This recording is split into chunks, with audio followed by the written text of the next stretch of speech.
नमस्कार, मी कीर्ती गायकवाड. स्वागत आहे आपलं आय न्यूज 28 मध्ये. चला तर मग जाणून घेऊयात महाराष्ट्रातल्या ताज्या घडामोडी. नाकेफळ येथे भव्य पालखी सोहळा व शोभायात्रा. पैठण तालुक्यातील नाकेफळ येथे श्री स्वामी समर्थ महाराजांच्या कृपाप्रसादाने, परमपूज्य गुरु मौली यांच्या आशीर्वादाने व युवा संत चंद्रकांत दादा मोरे यांच्या प्रेरणेने दिनांक डिसेंबर 31 रोजी भव्य पालखी सोहळा व शोभायात्रा काढण्यात आली.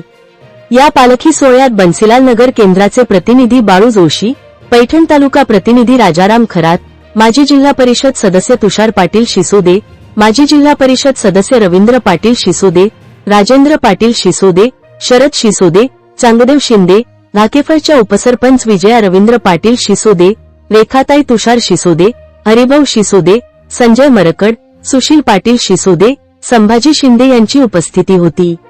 पालखी सोहळा व शोभायात्रा संपूर्ण गावातून काढण्यात आली. यामध्ये मोठ्या भक्तिभावाने गावकरी तथा महिलांची मोठी गर्दी होती.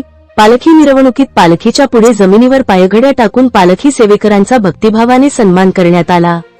जागोजागी सडा, सारवण, रांगोळी काढण्यात आल्या होत्या.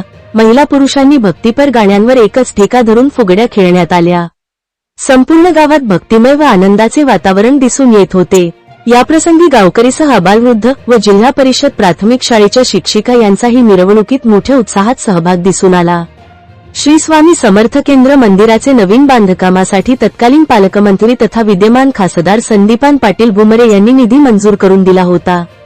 त्या अनुषंगाने नवीन मंदिराची वास्तुशांती आणि नवचंडी महापूजा श्री स्वामी केंद्राचे मराठवाडा प्रतिनिधी विलासराव देशमुख आणि संभाजीनगरचे खासदार संदीपान पाटील भुमरे यांच्या हस्ते होणार आहे. पैठण तालुका रिपोर्टर मनीष आव्हाडची रिपोर्ट.